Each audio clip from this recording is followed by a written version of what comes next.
Ramadan Total Kebaikan bersama BMH. Ramadan 1441 Hijriah. Assalamualaikum warahmatullahi wabarakatuh. Alhamdulillah rabbil alamin. Wa bihi nasta'inu ala umuri dunya waddin. Wassalatu wassalamu ala Rasulillah wa ala alihi washabihi wa mawalah. Asyhadu an la ilaha illallah wahdahu la syarikalah. Wa asyhadu anna Muhammadan abduhu wa rasuluh. Allahumma sholli ala Muhammad wa ala alihi washabihi ajmain. Amma ba'du. Bapak-bapak, ibu-ibu, saudara-saudari kaum muslimin muslimat dimanapun Anda berada.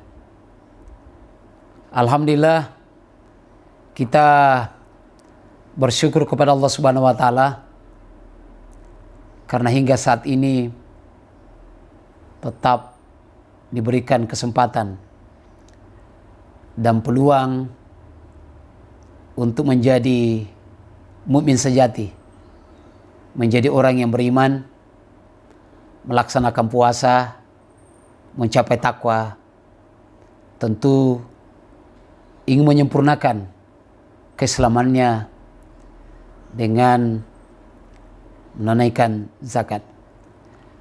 Kalau kita lihat dalam rukun Islam, Bunyal Islam al-khamsin, Islam itu tegak atas 5 perkara. Yang pertama, antasyhadu an la ilaha illallah, syahadat. Itu adalah merupakan landasan filosofi perjuangan hidup kita. Kemudian yang kedua, salat adalah merupakan landasan pendidikan. 3, zakat adalah merupakan landasan ekonomi. Dan puasa adalah merupakan landasan sosial. Haji adalah landasan politik umat Islam. Untuk kesempatan ini tentu kita ingin menyampaikan bahwa zakat itu adalah merupakan landasan ekonomi, dan di mana umat Islam punya kewajiban dan tentu juga harus disampaikan adalah merupakan kebutuhan sekaligus pembuktian bagi kita beriman kepada Allah Subhanahu wa Ta'ala dengan menyalurkan atau mengeluarkan zakat kita. Betapa banyak persoalan yang bisa selesai dengan zakat ini. Orang-orang yang tak mampu bisa disejahterakan. Fakir miskin bisa terbantu dengan zakat itu. Karena antara sholat dan zakat itu sangat bergandengan. Dan kalau tidak menunaikan zakat, itu sama dengan kalau dikatakan imannya bisa batal, imannya bisa terancam karena tidak mengeluarkan zakat. Nah, bulan Ramadan ini kesempatan yang begitu luar biasa bahwa 2 zakat, pula zakat yang kita akan tunaikan.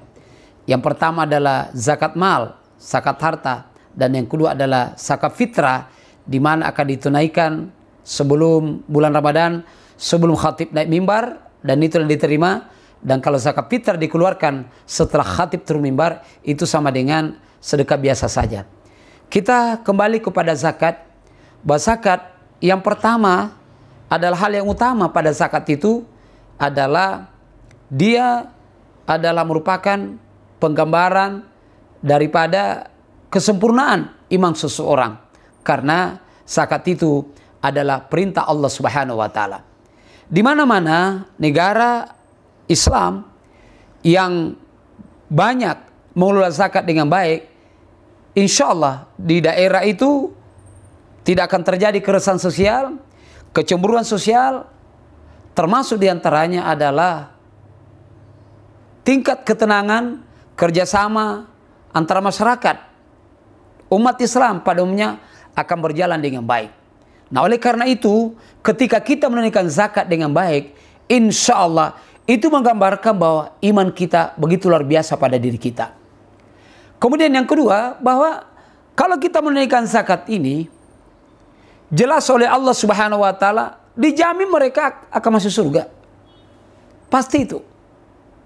Sehingga tidak boleh kita berleha-leha, apalagi berupaya-upaya dengan harta yang banyak kemudian kita tidak keluarkan zakatnya.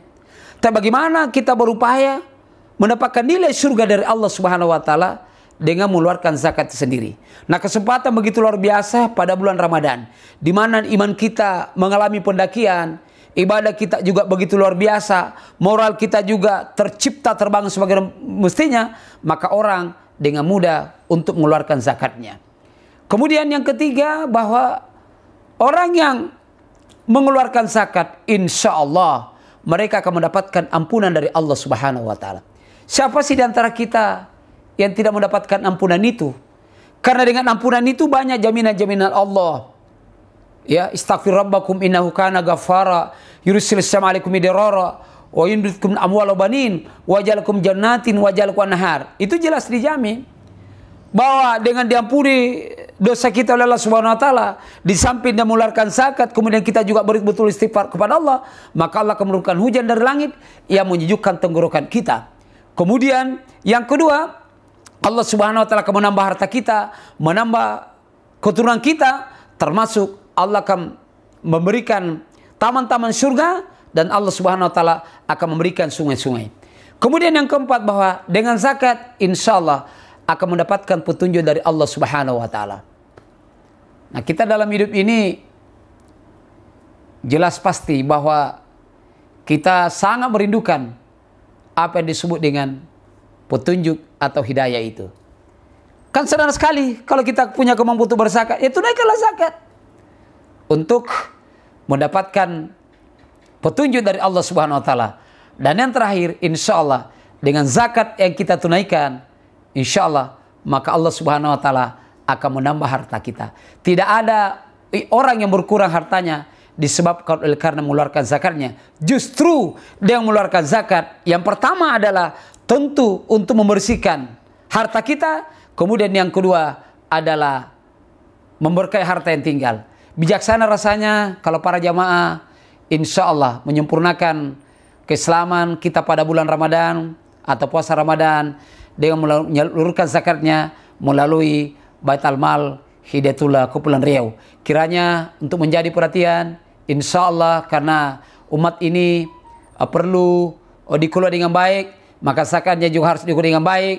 Nah, kami sudah memiliki pengelola zakat yang profesional yang dikelola oleh para anak muda untuk bisa menampung zakat Bapak Ibu, kemudian menyalurkan sesuai dengan orang-orang yang berhak untuk menerima zakat. Wassalamualaikum warahmatullahi wabarakatuh.